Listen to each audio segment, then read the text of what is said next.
Welcome to Nandini stocks. నాకు జరిగిన అనుభవం మీతో షేర్ చేసుకుంటున్నా.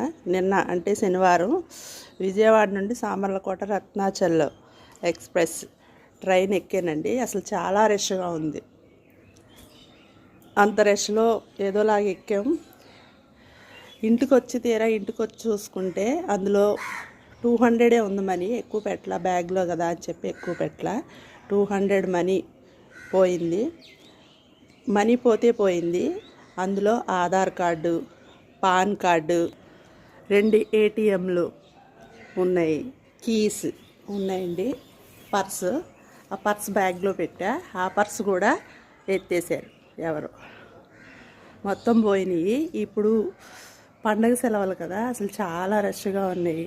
రైల్వే స్టేషన్స్ కానీ బస్ స్టేషన్స్ కానీ జర్నీ చేసేవాళ్ళు, ప్రయాణం చేసేవాళ్ళు చాలా జాగ్రత్తగా చేయండి. ఓకే, నా వీడియో